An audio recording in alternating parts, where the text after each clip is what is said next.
Olá, meus irmãos, que a graça e a paz do Senhor Jesus esteja com você. Estamos aqui para mais uma lição da Escola Bíblica Dominical. Está feita estudando a revista Conectar Mais Jovens, da editora Betel, que tem por tema Espírito Santo presente em todo o tempo. A lição que estamos estudando é a lição do terceiro trimestre de 2022. A lição de hoje é a de número 8, que traz o título O Espírito Santo e a Obra Missionária. O texto de referência ou versículo do dia é registrado em Atos, capítulo 4, 31, que diz: E tendo orado, moveu-se o lugar em que estavam reunidos, e todos foram cheios do Espírito Santo e anunciavam com ousadia a palavra de Deus. Verdade aplicada diz: O Espírito Santo veio capacitar os discípulos no cumprimento do Ide de Jesus, objetivando todas as nações. Louvado seja o nome do Senhor Jesus. O texto de referência está registrado em Atos capítulo 13, versículo de 1 a 5. Você que tem a sua Bíblia pode estar fazendo a leitura para você poder entender o tema de hoje que vamos estar estudando. O objetivo da lição é 3, e o primeiro deles é entender que o Espírito Santo é o agenciador missionário. Segundo, compreender que o Espírito Santo capacita o crente com poder. E em terceiro, observar o direcionamento do Espírito na propagação do Evangelho. A introdução vem dizer que o Ide de Jesus é intransferível, ou seja, está a cargo dos discípulos do Mestre. É a tarefa principal da igreja e, por isso, o Espírito Santo veio para equipar os santos para a evangelização. Então, esse trabalho, irmãos, ele ficou condicionado à Igreja do Senhor. Cada membro do corpo de Cristo é responsável pela propagação do Evangelho. Não comissionou os anjos, mas ele comissionou os discípulos, os seus discípulos, quando ele disse: Ide por todo mundo, pregai o Evangelho a toda criatura, quem crê e for batizado será salvo. Quando ele também disse: Não vos ausenteis de Jerusalém até que do alto sejais revestido de poder. Depois disso, vos ser-me-eis testemunha em Jerusalém, na Judéia, em Samaria e nos confins da terra. Então, uma tarefa que o Senhor Jesus delegou aos seus discípulos e à igreja, Temos essa responsabilidade nesse presente século de evangelizar os povos, de evangelizar as nações, mesmo em países e em regiões onde é proibido se pregar o Evangelho. É preciso nos dispor a fazer a obra do Senhor Jesus, sabendo que Ele é o dono da obra e é Ele que nos capacita a fazer o trabalho da melhor maneira possível. O ponto-chave vem dizendo que somente no poder do Espírito Santo é que teremos condições de cumprir o Ide de Jesus, mormente nos lugares de perseguição aos cristãos. O poder do Espírito Santo, nós não teremos condição de pregar o Evangelho em lugar nenhum. Com o poder do Espírito Santo, debaixo dessa unção gloriosa, nós teremos condições de fazer a obra de Deus aonde Ele nos enviar. O primeiro ponto vem dizendo assim: o Espírito Santo que comissiona, ou seja, é o Espírito Santo que comissiona. Desde a sua descida em Atos capítulo 2, o Espírito Santo tem atuado no sentido de comissionar obreiros para a seara do Mestre. E assim no primeiro século da era cristã, e não será diferente em nossos dias. O Espírito Santo ele está a cargo desta tão nobre tarefa de comissionar, de preparar, de capacitar aqueles que vão ser os porta-vozes desse grande legado que o Senhor Jesus, que é a salvação de todos aqueles que creem no seu sacrifício. E aí nós vemos aqui uma prova do trabalho do Espírito Santo, quando ele fala para apartar a Barnabé e a Saulo para a obra missionária.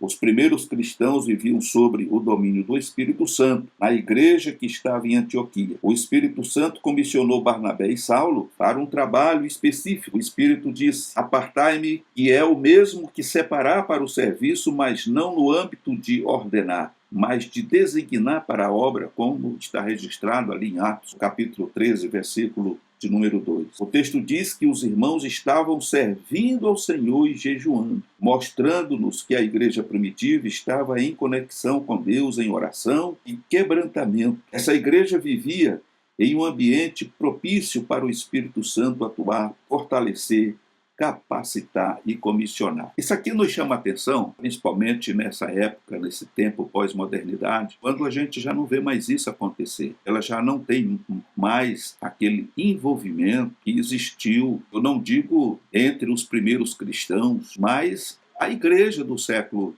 XIX, do século, quando havia um envolvimento, todos os crentes, o povo orava mais, jejuava mais, se consagrava mais, tinham mais simplicidade, mas tinham também mais convicção da sua fé, eram pessoas que tinham um coração mais sincero diante de Deus. Então a gente observa que naquele período, os milagres, algo assim que podemos dizer corriqueiro, o Senhor operava mais, batizava mais crentes com o Espírito Santo, curava as enfermidades, havia profecias reais e verdadeiras. Eu não estou aqui com isso, irmãos, sendo saudosista, não. Apontando uma época em que o Espírito Santo era mais atuante, o Senhor era mais atuante no meio da igreja. Nós temos substituído o Espírito Santo com muitas coisas, e muitas vezes a gente se questiona por que o Espírito Santo já não opera mais como no passado? Por que Deus parou de operar e já não opera mais? Será que Deus mudou? Logicamente que não, Deus não muda. Passarão os céus e a terra, mas a palavra do Senhor jamais. Ele é imutável. Nós é que mudamos. Nós é que nos afastamos da cruz, nos afastamos do altar, nos afastamos do trono da graça. E por essas razões, nós temos obtido as consequências desse afastamento, que é uma mornidão, que é a frieza, que é a apatia. E estamos aí, muitas das vezes, vivendo uma religiosidade como se vivia na época em que Jesus chegou aqui. Uma religião mórbida, com muitas exigências e pouco resultado. Eu creio que nós precisamos atentar para o que está registrado aqui. Então diz aqui o texto diz que os irmãos estavam servindo ao Senhor. Eles primeiro serviam o Senhor, jejuavam e mostravam que a igreja primitiva estava em conexão com Deus, através da oração, através do quebrantamento. Essa igreja, na época dos apóstolos, ela vivia em um ambiente propício para o Espírito Santo atuar, fortalecer, capacitar e comissionar. Então ele dava as diretrizes. E foi exatamente isso, irmãos, o que o Senhor Jesus, quando esteve aqui, ele disse que quando ele voltasse para o Pai, o Espírito Santo estaria conosco para nos orientar, nos capacitar, nos dirigir e nos guiar em toda a verdade. Então, o Espírito Santo seria o seu substituto. Ele estaria conosco para sempre. Mas ele tem sido impedido de operar. Ele tem encontrado muitas barreiras que nós temos criado, temos colocado, e ele não tem conseguido operar da forma que necessitava operar. Então, o resultado disso é, como já disse, são igrejas frias, igrejas que têm muito barulho, mas não tem nenhum resultado. E isso é lamentável. Então, nós precisamos voltar à oração. Nós temos que voltar à prática da oração, à prática do jejum. Termos um coração quebrantado para que nós possamos não dirigir o Espírito Santo, como muitas vezes tem acontecido, mas que ele possa nos dirigir por todo o caminho e possa, assim, nos capacitar para fazer a obra de Deus. No segundo ponto, um dos objetivos da igreja naquele tempo é que ela respirava missões. O objetivo principal da igreja era ganhar as almas para Jesus, era divulgar o evangelho de nosso Senhor Jesus Cristo, cumprindo o ID que ele tinha. Diz aqui que a igreja do primeiro século enfrentou grandes desafios, tais como as heresias que infiltravam sorrateiramente, alguns líderes descompromissados e a perseguição imposta pelo Império Romano. Mesmo diante destes obstáculos, os cristãos obtiveram êxito na evangelização. O segredo de tudo isto é que os cristãos tinham consciência de sua missão missionária. Atos capítulo 4, verso 20. Tinha a sua vida direcionada por Deus e cumpriam os seus propósitos. Paulo chegou a dizer para o rei Agripa: em nada fui desobediente à visão celestial. Atos capítulo 26 e versículo de número 19. Então nós vemos aqui, meus amados irmãos, que um dos objetivos da igreja, por que não dizer o objetivo principal da igreja naquela época, era a evangelização, levar o evangelho ao conhecimento de toda criatura. Qual é a nossa preocupação? Muitas vezes, irmão, nós estamos acomodados dentro de quatro paredes, nós nos sentimos seguros, a igreja entra ano e sai ano e ela não sai de dentro das quatro paredes, ela não faz um evangelismo em massa, ela não faz ar livre, ela não faz uma concentração evangelística, como a gente via em anos passados. Por quê? Porque os crentes estão acomodados dentro do templo. E Jesus quer salvar, o Espírito Santo tem que se encarregar de trazer o ouvinte, o pecador, para dentro do templo. Porque muitas das vezes nós não somos capazes de levar alguém para participar do culto e ouvir a palavra de Deus. Eu me lembro que quando ainda criança, pessoas se envolviam mais com a evangelização. Pessoas muitas vezes recusavam ir ao templo, mas era convidada. Olha, hoje tem um culto, nós vamos ter o nosso culto. Vem conosco, o Senhor tem uma palavra para você, Deus tem algo de bom para você, e etc. E às vezes insistia com aquela pessoa, a pessoa ia, ouvia a palavra uma, duas, três vezes, de repente era tocada pelo Espírito Santo, porque esse é o trabalho do Espírito Santo. Pregar o Evangelho é uma competência minha, é uma competência nossa, mas convencer o pecador é obra do Espírito Santo. É ele que convence do pecado, da justiça e do juízo, mas é preciso que esteja um pecador. Então a gente prega muito bonito para crente, então isso não tem graça nenhuma. E hoje as pregações é prosperidade, toma isso, segure aí, receba aí, enfim, são esses chavões que são usados na maioria das pregações.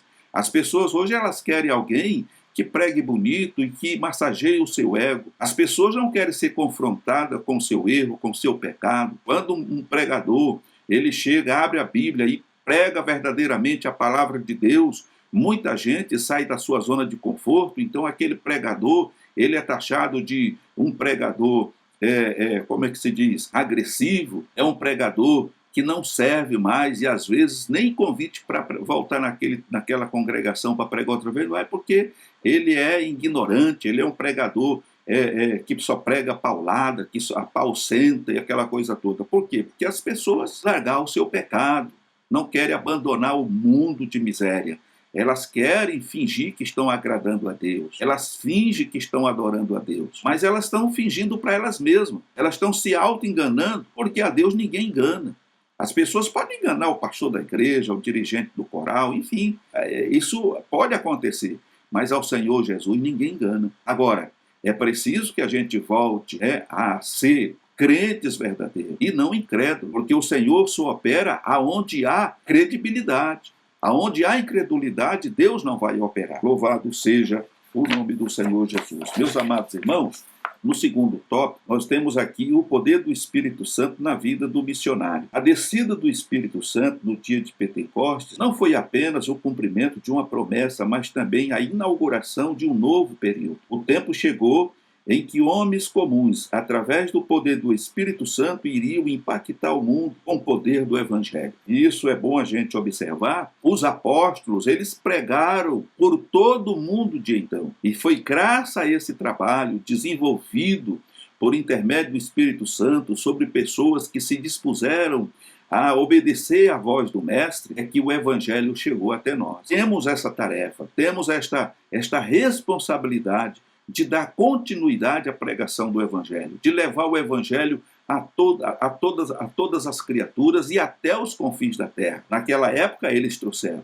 O Evangelho chegou na Europa, o Evangelho alcançou várias regiões deste planeta, regiões que eram habitadas. Hoje nós temos a incumbência de levar este Evangelho por todas as nações. É lógico que falamos a princípio que existem nações hoje, existem povos onde é proibido se pregar o Evangelho. Mas mesmo nesses lugares que são considerados inóspitos para a pregação do Evangelho, é necessário levar-se a palavra de Deus. Às vezes você não consegue, numa praça pública, num palanque, pregar o Evangelho, como fazemos aqui em nosso país, mas você leva o Evangelho através da literatura, através das Bíblias, distribuição de Bíblias, Novo Testamento, e isso em alguns países é considerado como tráfico. Você é preso muitas das vezes, é aprisionado porque está distribuindo Bíblia e não pode, é proibido. Mas nós temos pessoas fazendo isso, que abriram mão do conforto, abriram mão dos familiares, abriram mão de tudo por amor a Cristo e estão cumprindo com o ID de nosso Senhor Jesus Cristo e recebendo a capacitação do Espírito Santo, as estratégias para fazer o trabalho do Senhor. O Espírito Santo concede autoridade para pregar. Esse é um ponto também importante. Um dos exemplos clássicos é quando Pedro, no Pentecostes, prega uma mensagem que levou os ouvintes a terem seus corações compungidos pelo poder do Espírito Santo. Atos capítulo 2, verso 37. Antes, Pedro era alguém que havia negado a Jesus, mas agora, cheio do Espírito Santo, pregava com ousadia a palavra de Deus. É muito bom nos preparar ao máximo com estudos teológicos e seculares, aperfeiçoando-nos na seara do Mestre, mas não podemos esquecer que dependemos exclusivamente do Espírito Santo para que possamos impactar a vida das pessoas com a pregação da palavra de Deus. Então, isso aqui é um ponto importante para a igreja, para os jovens, né? Tem esse desejo de se tornar um instrumento nas mãos do Senhor, um pregador do Evangelho. Nós precisamos nos capacitar teologicamente, secularmente, mas não podemos abrir mão dessa unção do Espírito Santo. Temos que nos colocar nas mãos do Espírito Santo como uma ferramenta para que ele venha nos moldar e nos preparar para a obra de Deus. Então, meus amados irmãos, é somente por intermédio do Espírito Santo que a palavra, ela sai da tua boca com poder e com autoridade. Se não tiver essa capacitação, se não tiver esta unção do Espírito Santo, você vai falar bonito, vai ter muita eloquência, você vai saber colocar as palavras no lugar certo, mas não vai surtir efeito, porque o poder do convencimento é através do Espírito Santo. É ele que vai te dar a palavra, que vai de encontro com a necessidade do ouvinte, e ela vai surtir o efeito pela qual está sendo enviada por Deus. E o Espírito Santo vai fazer isso acontecer, mas você tem que estar afinado. É como um rádio. Vamos falar de um rádio. Um rádio, para você sintonizar bem, você tem que procurar antigamente. Hoje já tem aí os smartphones, os celulares que tem rádio aí, tem uma qualidade de som bonito, você dificilmente pega uma rádio aí chiando. Mas antigamente você tinha que sintonizar muito bem ali o rádio, mexer devagarinho, até você clarificar 100% aquele áudio, para que você pudesse entender. Não podia ter mistura. E da mesma forma é o trabalho do Espírito Santo. Você tem que estar afinado, tem que estar na mesma frequência para que você seja usado pelo Senhor e assim possa produzir os frutos para o reino de Deus. No segundo tópico, nós temos aqui o Espírito Santo usando em milagres e cura. É um outro ponto que é muito importante, irmão, porque é o Espírito Santo que opera. Então, tem existido e tem aparecido em nosso meio, em muitos lugares por aí, e opera aí umas curas, uns milagres, que eu não sei se é hipnotismo, o que acontece, mas no dia seguinte, depois de uma semana, a pessoa volta a ter os mesmos sintomas e volta muitas vezes a sofrer das mesmas coisas que sofria antes de ser tocado por aquela pessoa. O Espírito Santo, irmãos, pelo que eu sei, pelo que eu já vivenciei nesta minha vida, é um ser que quando opera, está operado. Quando Deus cura, está curado. Entendeu? Não tem esse negócio de você sentir uma melhora ali, né? E depois você voltar para a cadeira de roda. Levanta da cadeira de roda, anda trôpego, mas no equilíbrio o passo, e aí você vai para casa e depois no dia seguinte você volta para a cadeira de roda. Se o Senhor curou, está curado. Se o Senhor repreendeu, está repreendido. Eu sou testemunha disso.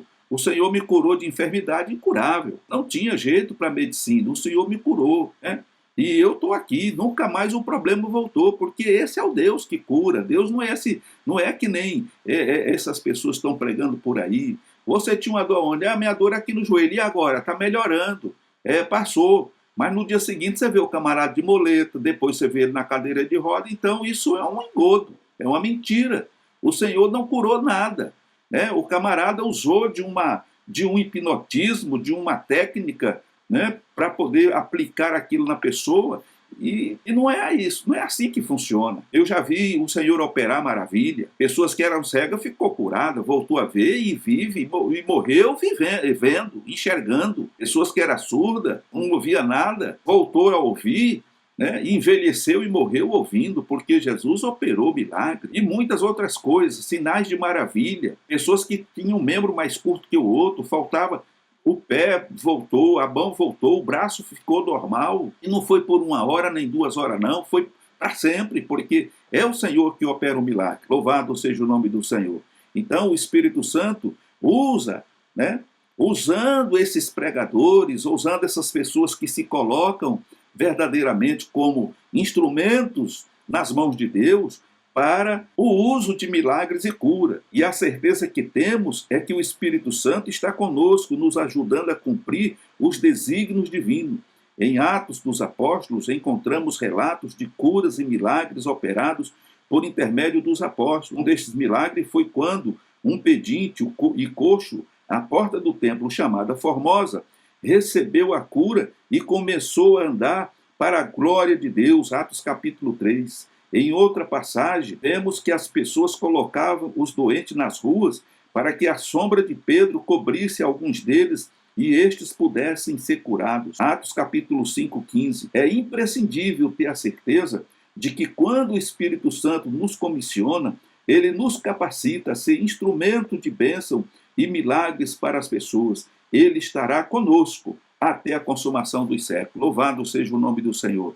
Irmãos, é lamentável a gente ter que falar determinadas coisas, mas é bom que os irmãos ouçam o que eu tenho a dizer. E eu acredito também que os irmãos também têm muitos relatos de coisas que os irmãos já presenciaram. Uma certa feita, eu participei de uma vigília, fui convidado a participar de uma vigília, e eu fui nessa vigília. Foi convidado um evangelista aí de uma denominação para trazer uma palavra para aquelas pessoas que estavam ali participando de uma vigília. A vigília foi num prédio, num bairro, né, numa cidade. Também não vou citar o nome. E nós chegamos ali, eu e mais alguns irmãos chegamos ali para participar daquela vigília, e teve ali a primeira oração, teve um intervalo, a segunda oração. Na terceira oração, já madrugada, já por volta de umas 3h30, 4 horas da manhã, foi dada a oportunidade para aquela pessoa que estava comissionada para trazer ali uma palavra para os irmãos, para aquele povo ali. E o irmão pregou sobre cura. Depois de ter explanado ali um texto bíblico, ele convidou a todas as pessoas que estavam ali para o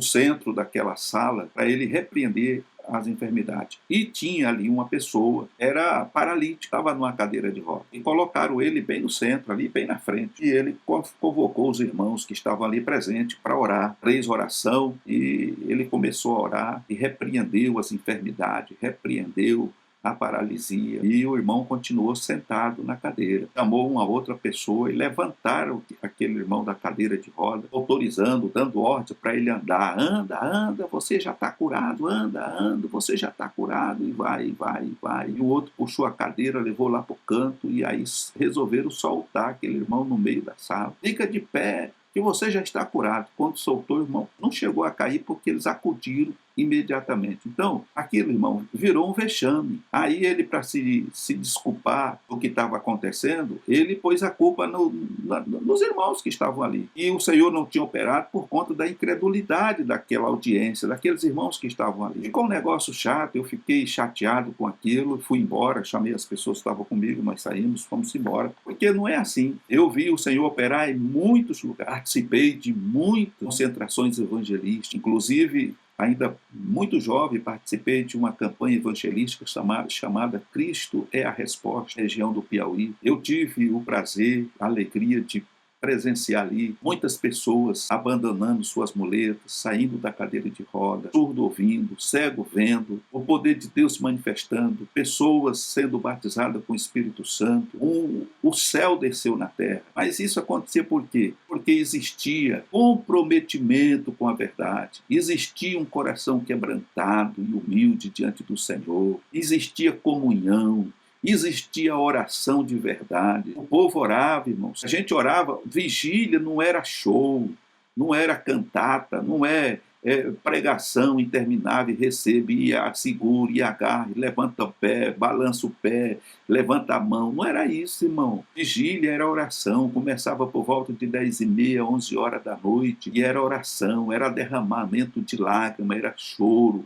era, sabe, o derramamento da miserabilidade de cada um diante do Senhor. Então, o Senhor, ele visita quando ele encontra um coração quebrantado. Era isso. Tinha ali um intervalo para tomar um café, entendeu? Voltava para a oração de novo. O dia amanhecia e muitas vezes, irmão, a gente estava mergulhado no poder de Deus ali. Crente era batizado com o Espírito Santo, crente sendo curado, né, de enfermidade, de males, Senhor falando em profecia, renovando o seu povo. Era isso que a gente via. Então hoje mudou a tática. Hoje é vocês oram por mim. Irmãos, ora por mim, ora por fulano, ora por cicrano. Ora para Deus abençoar o casamento de cicrano e de beltrana. Ora para Deus abrir uma porta de emprego para fulano. Então ninguém ora mais. Então hoje a oração ela está a cargo de quem? Ela está a cargo do dirigente da igreja, do pastor.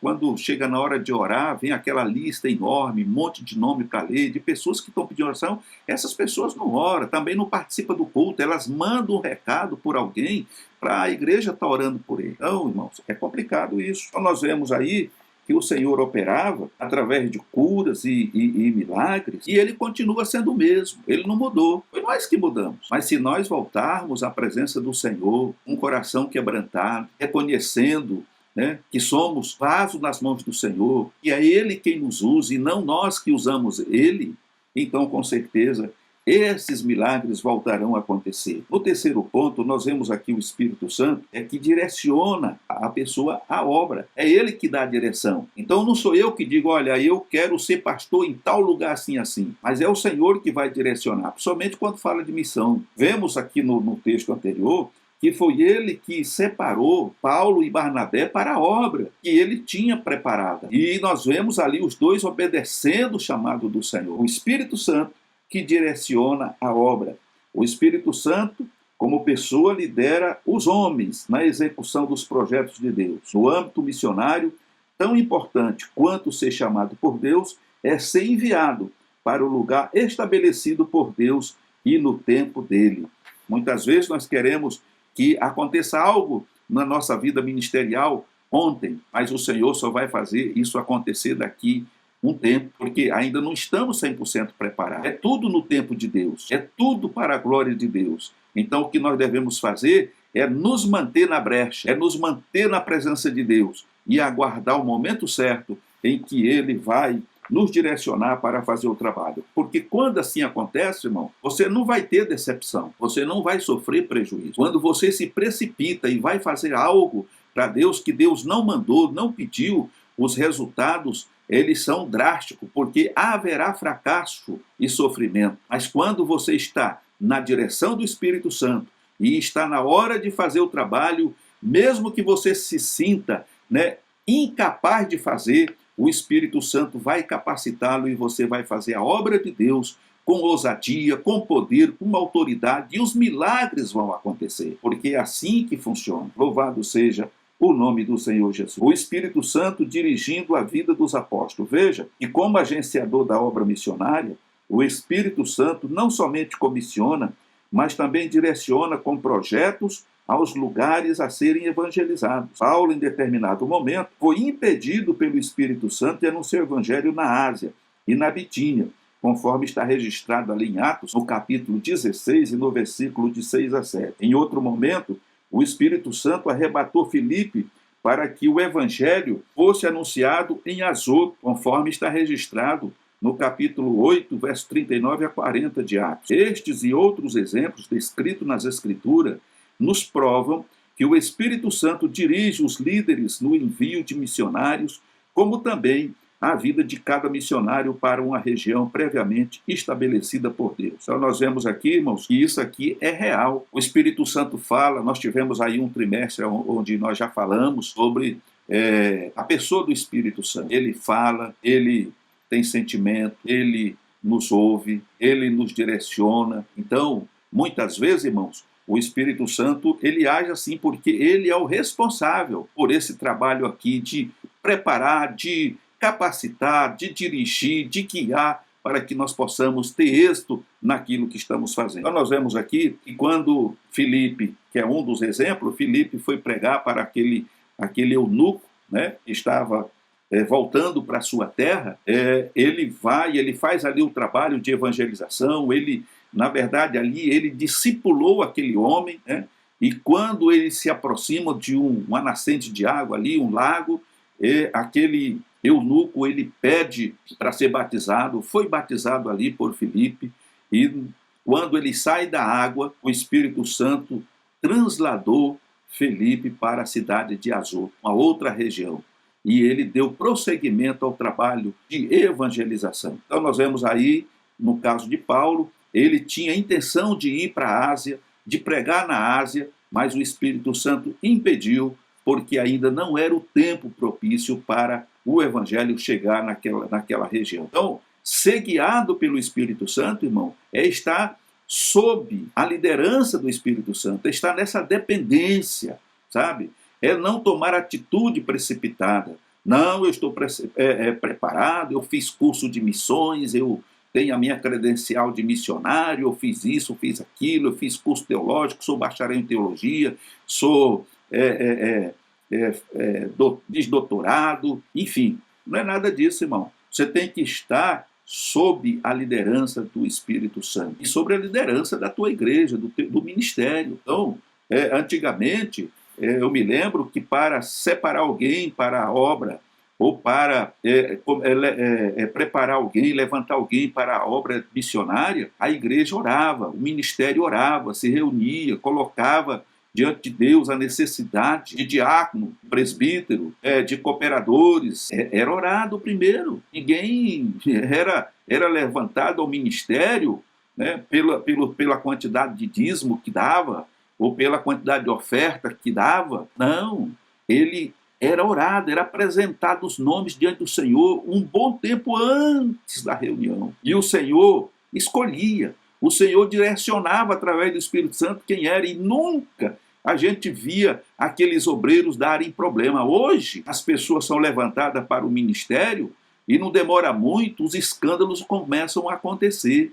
Por quê? Porque foi separado de uma maneira aleatória, muitas vezes envolvido em aparência, envolvido na amizade, envolvido no poder aquisitivo daquela pessoa, financeiro, e etc, etc. Então, muita coisa está fora de contexto. E nós precisamos atentar para isso, porque é o Espírito Santo que deve continuar operando e fazendo a obra de Deus por intermédio de nós. E nós nos submetendo a ele, independente de você ser pastor-presidente ou ser um simples cooperador. O Espírito Santo está na liderança e é a ele que devemos obedecer, ouvir a sua voz, procurarmos ter comunhão com ele, estarmos em sintonia com ele através da oração e do jejum. O terceiro é o Espírito Santo dirigindo a igreja odierna. A Igreja Assembleia de Deus é a maior denominação pentecostal do Brasil. E isto só foi possível porque o Espírito Santo vocacionou e enviou 2 missionários suecos para o Brasil no ano de 1910, a saber, Daniel Berg e Gunnar Wingre. Por um direcionamento divino, iniciaram os trabalhos em Belém do Pará, e a obra ali prosperou e se expandiu por todo o país. Não existe nada melhor que deixarmos Deus, através do seu Espírito, direcionar a obra. Não podemos trocar a liderança do Espírito Santo por nossas aptidões, capacidades cognitivas e preparos acadêmicos. Vale ressaltar que tais questões contribuem muito, mas o Espírito Santo é essencial na vida. Então, isso é fato, né? Isso é fato. E eu estou falando dessa época, de 1910, quando começa o movimento pentecostal no Brasil, a maneira como aqueles irmãos se colocaram à disposição do Espírito Santo e como eles levavam as coisas a sério por muitos anos. Hoje a igreja está aí com seus 111 anos, se não me falha a memória, de existência. Mas muita coisa ficou para trás, muita coisa mudou nesse tempo. E hoje nós temos aí muitas ramificações denominacionais e no meio dessas ramificações nós temos visto aí que já o Espírito Santo não tem tanta fluência no meio do povo, principalmente no meio do povo que se diz pentecostal. A frieza tem tomado conta e isso é uma realidade. A gente não pode querer tapar o sol com a peneira, né? Muitas coisas que se buscava com mais afinco hoje, foi deixada de lado. Então, nós precisamos sim manter o Espírito Santo como liderança sobre nós. Mas para isso nós precisamos nos submeter à sua vontade. E é exatamente como o comentarista aborda aqui, e Não podemos trocar a liderança do Espírito Santo por nossas aptidões, capacidades cognitivas e preparo acadêmico. Nós não podemos trocar. Eu já falei isso a princípio, mas nós estamos fazendo isso. Estamos colocando a nossa capacidade intelectual, acadêmica, em primeiro lugar e deixando o Espírito Santo de lado. Então nós temos que usar toda essa bagagem que nós adquirirmos com a ajuda do Espírito Santo para que ele possa operar o milagre que precisa. Aí nós vamos voltar a ver Jesus batizando com o Espírito Santo na escola dominical, batizando crentes com o Espírito Santo nos cultos, curando os enfermos, libertando os oprimidos, o Senhor levantando vasos em profecia, na verdadeira profecia do céu, porque nós temos aí umas profetaiadas aí que só Jesus na causa. Então, tudo isso tem acontecido porque está faltando a unção de Deus na vida da igreja e principalmente na vida do ministério.